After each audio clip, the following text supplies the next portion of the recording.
The following podcast is brought to you by the new AT&T. Locke has a breakthrough, Jack's ride goes boom, and Ben introduces us to the man from Tallahassee. Executive producers Damon Lindelof and Carlton Cuse join us for insights on all that and more in today's official Lost podcast, hosted by ABC.com.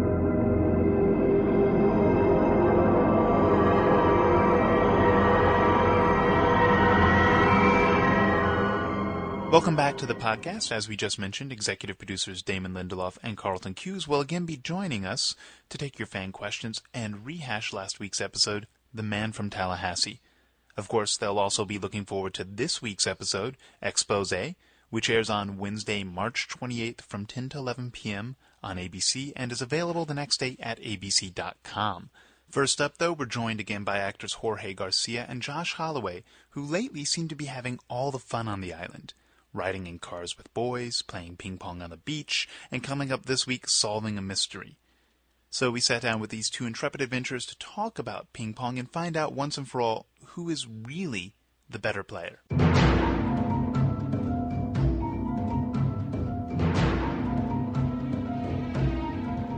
So, you really the number one draft pick, Grimace?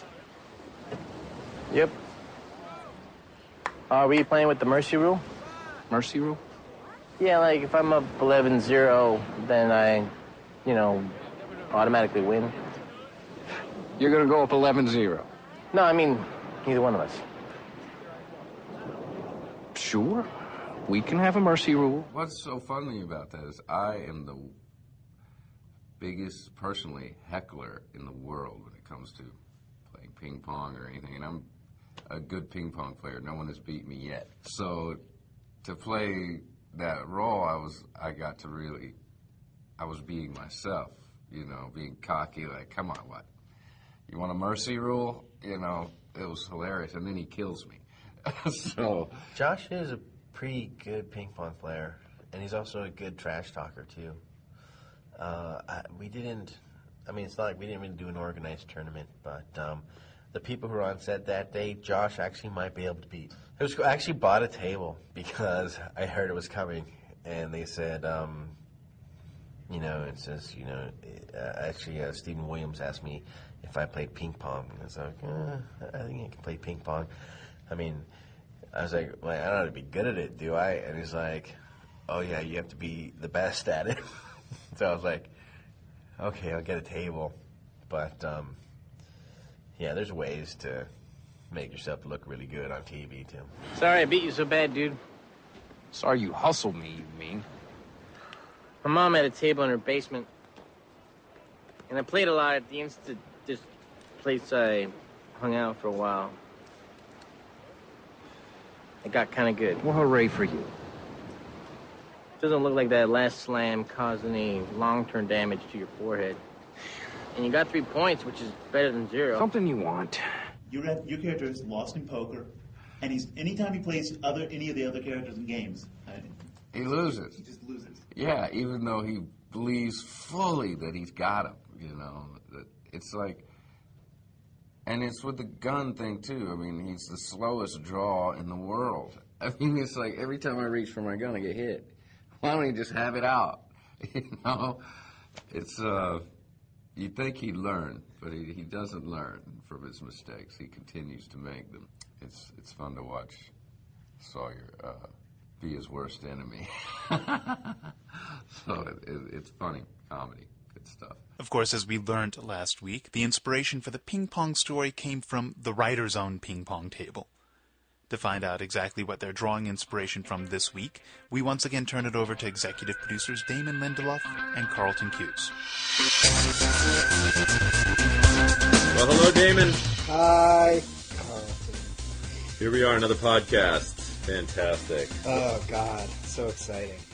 I can tell. You can barely contain your enthusiasm today. I always love doing the podcast, but we are in that zone now where we are in the midst of breaking the final 3 episodes of the show.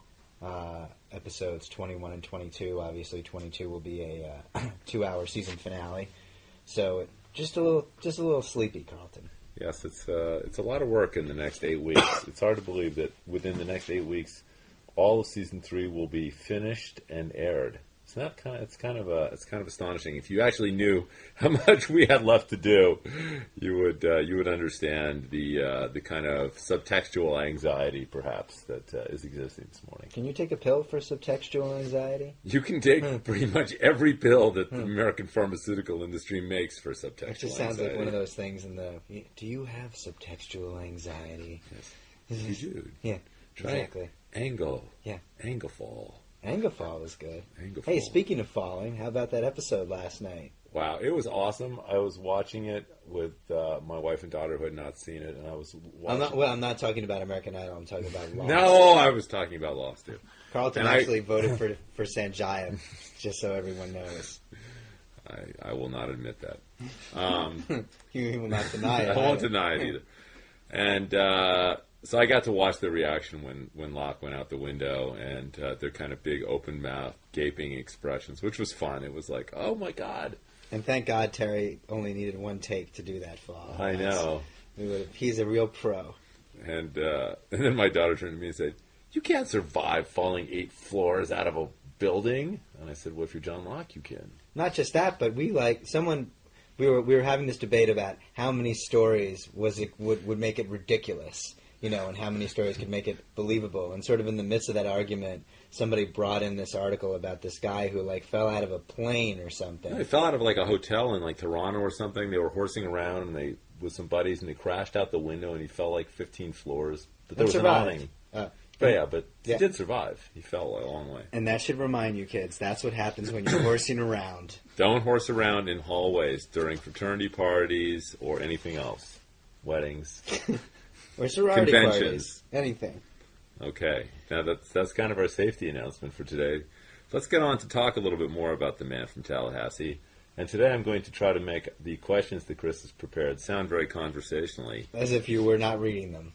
Conversationally? Conversational. A good idea would be to look at the question, get an impression of what the question is, and then look away at me and pose the question in your own words. So I'm kind of curious, Damon. What's up with this box? I mean, is there literally a box on the island? I think, that word box is really sticking in people's cause.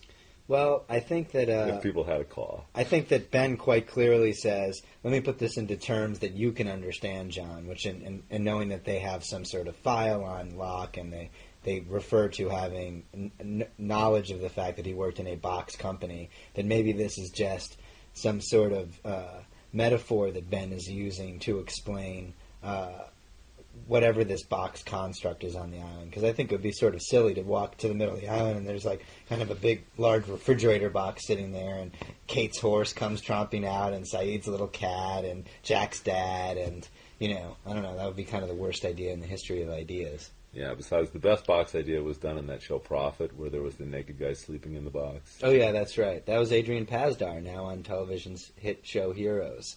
So look at what happens if you sleep in a box long enough. That's right. You end I up keep on telling Heroes. you, Carlton. I would say if you continue to watch the show, and the next time when we revisit this story, what happens next to Locke and Ben and Mr. Cooper, who is bound and gagged, that we will have a much clearer understanding of whether or not Ben was being literal or figurative when he was talking about the box. But as all good things on Lost, you might have to wait a bit. Yes, I think that, this storyline is a exercise in delayed gratification. We feel like when we return to it, it's going to be very rewarding, but it's not next week, it's not the week after that, or even the week after that. Yes. Or even the week after that. You'll be seeing Locke again within the next couple of weeks, but you will not... you will not be returning to the story for Cooper. a while. Yeah, exactly. Yeah. Did Locke really blow that submarine up? Well, I would say it certainly appeared that he blew it up. Exactly. Unfortunately, it was at the expense of Jack. It was very interesting to hear him lecture Ben last night and basically say that Locke is sitting in judgment that Ben has sort of corrupted the spirit of the island by putting on J. Crew outfits and using electricity and all those things. Locke has always been sort of a very naturalistic dude. So, do you think that's going to lead to the other sort of taking a more naturalistic approach to life? Do you think that any of Locke's words will have resonance on them, or are they going to continue to live in their little houses and make peanut butter sandwiches and listen to, Petula Clark songs?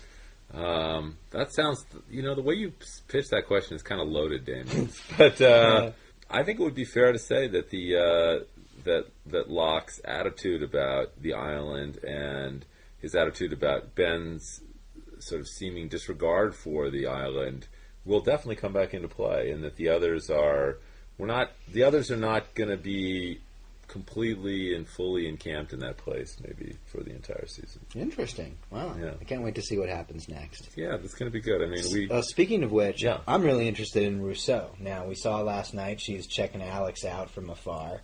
Why doesn't she just come running out of the jungle and grab her and hug her and say, "I'm your mom, let's go off into the jungle together and eat bugs." that was so good because the actual line Chris wrote was, "Talk about Rousseau watching Alex from afar." See, but I threw in the whole eating bugs thing. I made it conversational. And yet you got the word afar in there, which is not a word I've ever heard you use in your own conversation. Is it a word? Yes, It's of like course I've it's a admired word. you from afar. I mean, not you. Just the 3 feet away on a couch. This is about as close as I want to get. Wow. That's nice of you. So you don't want to answer the question? I think that Rousseau, any French woman who speaks with a Serbian accent and has been living in the woods for 16 years eating bugs, as you so aptly put it, has got some issues, and those issues need to be overcome before she can actually go and embrace Alex as her daughter. And what would she even say? I'm your real mother. I mean, what would you do if some crazy... Would you like a grasshopper? with women with twigs sticking out of her hair came running up to you and said, "I'm your real mother." Would you?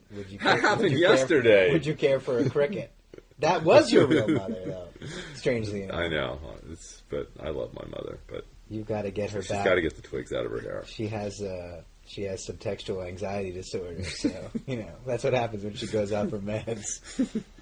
Let's talk very briefly about Expose, which is an episode that we're very excited about next week. We love Expose, although I'm sure there will be a lot of people that will jump on, various websites like, Television Without Pity and say that we've jumped the shark with this episode. But, if we were ever going to jump the shark, this is the best way to have done it, I think. Yes. I mean, to take a time out after, seeing Locke with Cooper on the island to go do an episode of which is Nikki and Paolo's flashbacks. I mean, certain people are going to find that the very annoying. Idea of it is offensive.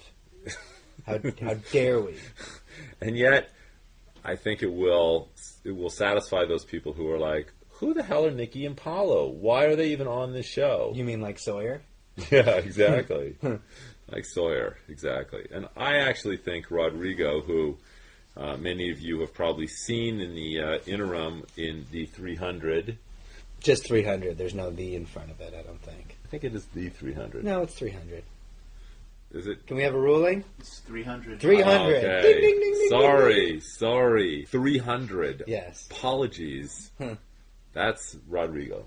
It is. And anyway, I think both he and Keeley did a great job in this episode, and we're really anxious to see what your guys' feedback is on this episode. So write in with your thoughts and questions and comments for next week. What's really cool about it is you'll be seeing some old friends, too.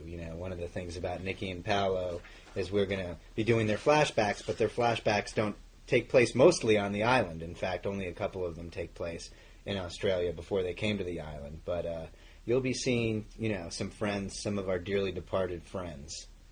You know what? And then that is actually the perfect segue into my first question. Questions! Time for the questions! Did you say that in a falsetto? Wow. Yeah. What you hear is like amazing music. What we hear is Chris going, yay! Like Michael Jackson. That's nice. He's even got one glove on. It's very odd. Damon, what's up with Boone's new hairdo in Expose posted by DeMarleton? Who's posted once in the last 90 days, but a good post. Is DeMarleton like Benifer? That's our Benifer name? Yes, it is. Exactly. Brangelina? Okay, DeMarleton. I like that. That's good. I've seen some screen grabs from the upcoming episode Expose, and I have to say I'm a bit confused. One shot shows Boone holding Nikki by the shoulders, and his hair is noticeably longer than it was back in Season 1. I mean, I know there's some discrepancies, particularly with Sawyer's hair in the pilot changing to a longer style in the second episode. But Boone's hair is the one constant for all of season 1. This is difficult to swallow for those of us who are disturbingly obsessed with the show.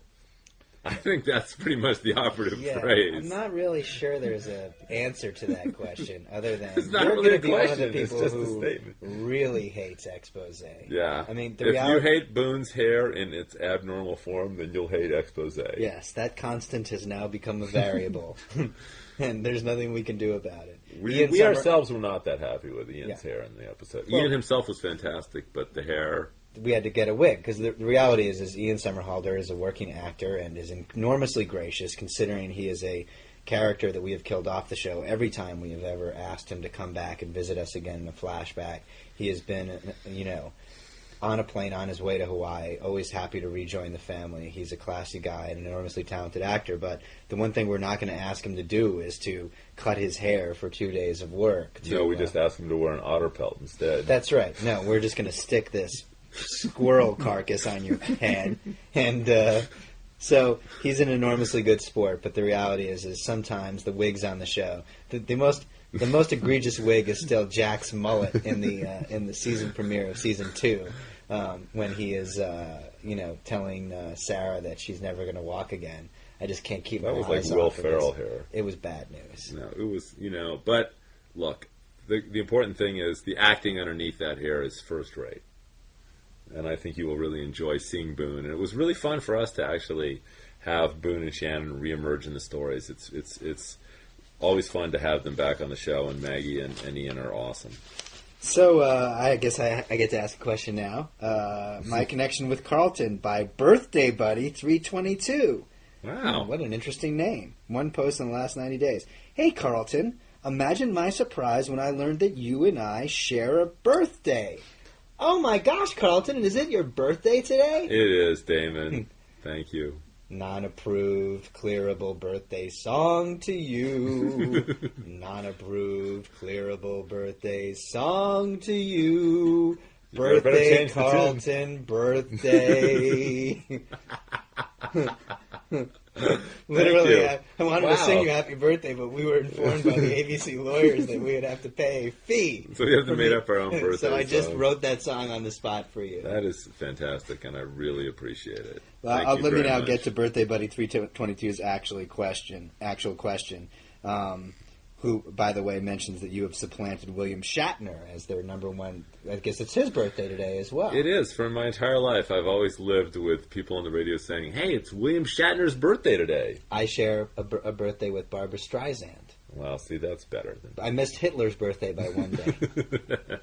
That's what I was told. That's fantastic. And and now that you're working on the new Star Trek movie, it's kind of an extra connection, William Shatner. But I can say, hey, you can go up to Bill Shatner and say, hey. You guys share a birthday. That's right. And I share a birthday with Barbara Streisand. And he'll go, what are you talking about? Who? What? Carlton? By the way, this is not confirmation, nor is it denial that William Shatner will be appearing in the new Star Trek film. Thank you. Anyway, Birthday Buddy 322 actually does have a question, and that is, now that we've seen a fair amount more of the other's MO, it seems like Charlie being strung up in a tree in Season 1 is fairly out of character for them. Is there a particular significance to why that happened?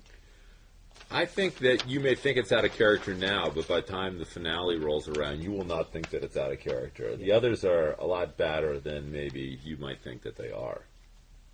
Good answer. That's pretty much all I got to say on the subject. Well, happy birthday, Carlton. Well, thank you, Damon, again. So, Damon, what song did Jack play by Alpha Centauri 855, who's posted 17 times? Does anybody know the name of the song Jack was playing on the piano? That was an original composition written by Michael Giacchino, our genius composer. And basically, we wrote this script, and we knew that Jack was going to be playing an original piece that Jack wrote, and we started getting MP3s from Michael, playing this sort of beautiful, haunting piano melody, and then they sent it down, and Matthew Fox, who does not play piano, learned it so that he could play it on the piano, and you get the finished result on your television set. That's right. That's a very straightforward answer to a very straightforward question. We're not doing a lot of dodging today, are we? So, Well, so I guess then I'll go back to you with another question. Okay, I'm asking you one now, because speaking of dodging, Trigger Happy Producers by Schwingmeister4, one post in the last 90 days. Hi, first of all, the usual, love the show, watch every week, etc., etc. I might point out that's not the usual. The usual is hate the show. It's too confusing. What are you doing? When are you going to end it all? But thank you for the kind words. My question is this: why, in recent episodes, when you have introduced interesting characters such as Ms. Clue and Mikhail, Jacob or Patchy, Mikhail and Patchy, I guess they're the same guy, do you decide to kill them off again a few episodes later? I was very much looking forward to mind games being played on the Losties by Mikhail, only for him to be fried by that sonar force field thingy. Is this because you don't have backstory for the characters, or are you worried about overloading the show too much? Thanks, and it would be great to hear a question from a British lover of Lost end up on the podcast. So, mission accomplished there. Well, thank you, British lover of Lost. Schwingmeister. Sounds like a classy guy. Or girl. Or girl. That's true. The answer is, I don't think that you will be disappointed in a upcoming episode when one of those characters that you mentioned might actually show up again. Really? So they're not dead? Maybe not. Fascinating characters. That's true. Maybe wow. not. Maybe not. And it's very exciting. We also love Patchy and Mikhail, who are one and the same. We call him Patchy, but his name is Mikhail. Are you guys Volkswagen fans? Posted by nice pronunciation. H. Gale. Volkswagen.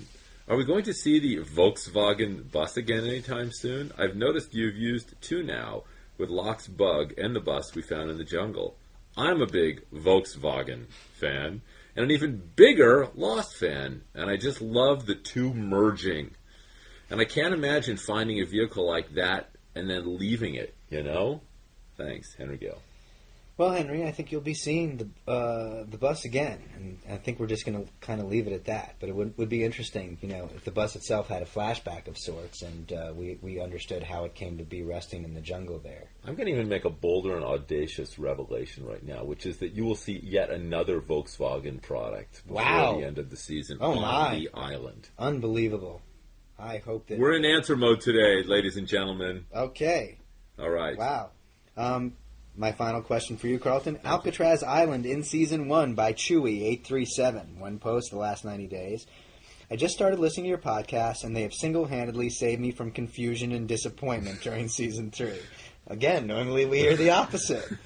Even listening to your previous shows... Does that person have anxiety, subtextual anxiety? I don't think so. Disorder? I think Chewy837 has kind of got it together based on this question. Even listening to your previous shows, you hint at things that are just now coming to light. On that note, watching Season 1 again, I noticed another clue that proves you do know what you are doing. When Saeed is examining Rousseau's map, he overlays a few pages talking about places on the island and whatever. But I noticed the final map shows a small island in the foreground, clearly separated from a larger island in the background. Is this really Alcatraz Island, and has this clue gone unnoticed since then? Not by you, my friend. Well done, Chewy837. Believe it or not, we have known since the very beginning that there was at least one smaller island off of the coast of our main island. Yes, and you can go back and look at that for confirmation. Yes, and Rousseau has known about it, but she, in the grand spirit of I leave them alone and they leave me alone as long as they take my baby away from me and I can continue eating twigs and bugs, I will stay on the main island and make traps. That's right, Damon. Alrighty, that's all the questions I've got. Can I ask you one final question on my side? Would you? Posted Behind the Scenes by Artie Kuhn. This is actually kind of a good question. Alrighty. Great episode tonight. This isn't a question about the mythology of the show as much as it is about the process the writers have. I've been listening to the Battlestar Galactica podcast with Ron Moore, and he spends most of the time talking about how the story came to be, and it's really interesting. So I know that you said that Ben wasn't intended to last beyond a few episodes, but you guys decided to keep him around after seeing how great Michael Emerson was. That makes me wonder what the original plan was. Without Ben, none of tonight's episodic events would have happened. Would Jack, Kate, and Sawyer would never have been captured, etc., etc. What was the original plan? What is your process for fleshing out the details of the larger mythology? I know it involves ping pong, but can you go into greater detail? First off, Ron Moore is a genius, and we're big fans of Yes, we him are. and his show, although we don't have time to listen to his podcast. For sure, it's excellent. As I recall, and I can only be as honest as my memory serves, our original plan for the character of Henry Gale was a 3-episode arc. The first episode was when Saeed captures him in one of them. And then it would have, by the end of the 3rd episode, after he sent Charlie and Ana Lucia running off to find the balloon, he was going to escape. Correct. And go back to the other's camp. And run off to the other's camp. And that was going to insulate us. If we wanted him to be the leader of the others, it would have kept in play everything that we wanted to do. It was always planned that Michael was going to come back and kill a couple of our people. And there was it was like going to be a frame job on the others. But we kept him around. Emerson was so good that we extended the arc to coincide with Michael's arrival back, and we killed 2 birds with 1 stone, so that the escape happened at the same time that Ana Lucia and Libby were killed. Right, and honestly, if Emerson had not been great, if we had an actor in that part who hadn't worked out, we could have still done the same stories. We would have had another character established among the others who would have fulfilled the same functions, captured our characters, and the storyline would have continued. There would always have been a leader of the others, but that was just a backdoor escape hatch. I mean, I think it was always our intention, and the reason we went to great lengths in selecting Michael Emerson. And, we really basically, Damon and I sat around over breakfast one morning thinking about, who are some actors who would really be good as this guy? And we had both seen him in The Practice playing this serial killer, for which he won an Emmy, and we had loved him so much. And we got him on the phone, and he was walking through the slush in New York and said, hey, you want to go down to Hawaii? But it was always our intention that if he was as good as we had hoped that he would be in the part, that would be the cool reveal, that our guys had captured the leader of the others. They had him in their captivity. Right under their noses was the guy who was their greatest nemesis and adversary, and then he would escape. The variable became, well, Emerson is so good and compelling that we were like, hey, we could write some other stuff for him. We can actually, because we were thinking no matter how good he is, we can't keep him locked in a room for essentially, 5 episodes. And then we discovered, we actually could. He was that good. I mean, and then obviously, then Lockdown came along. And it was the perfect opportunity. Originally, the idea for that episode was we knew that they were going to do a Lockdown because Michael when we designed the hatch, we had the blast doors built in, and Michael points it out several episodes before he even runs off. But the reality is we had always planned Lockdown was going to be like a Lock Jack episode or a Lock Echo episode. But when we decided to keep Ben around, Henry at the time, we felt like that's who Locke has got to be trapped in there with. So, it was really, the story began to morph around our desire to write more for Emerson. But we had already come up with the line, I think that was about in his 3rd episode, when he's being questioned after it's revealed that he's another and they get back. He talks about who the other's leader is and what a great man he is. Right. And we wrote it in a way of he could be referring to himself, or he could be referring to someone else, and I think that question is still very much in play. Right. Even a season later. Was it kind of a mind game? Was he literally sort of dumping the sort of notion of Jacob on them? Who the hell is Jacob, Carlton? While we're answering questions. That's a question that is not going to get answered today. Damn you. That's pretty much it. We've run up against the wall of questions and of time, I think, Damon.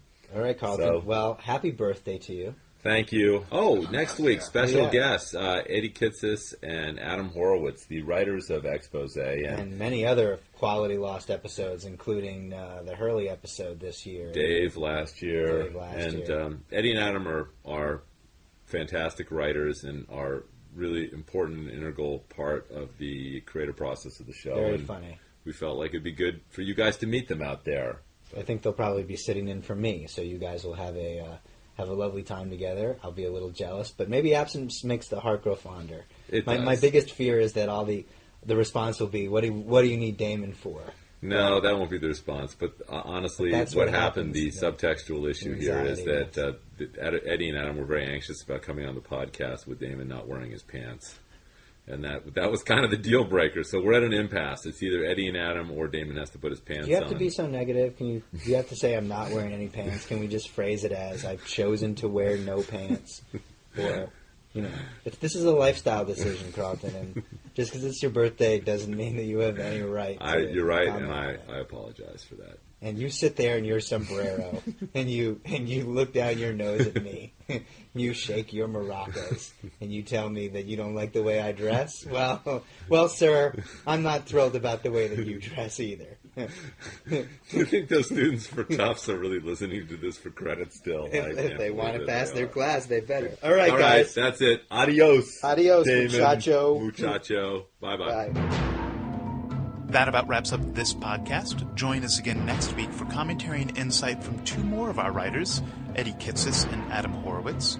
They'll be rehashing Expose and giving a preview of the following week's episode, Left Behind.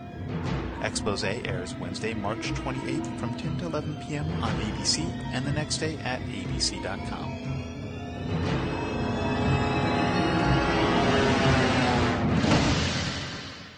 This is for Mac McKinney. Mac, your chance has passed to play professional ball, but you can live vicariously through Vince Young's rookie year. You've obviously seen how he plays. Now see how he lives with AT&T Home Turf. Just go online to attblueroom.com/sports for exclusive access into your favorite athletes' worlds. See inside Vince's home and check out the AT&T technology that keeps him connected. So that's Mac's world. For everyone who's not Mac, if we can deliver his favorite quarterback to him, we've got what it takes to deliver your favorite athletes to you.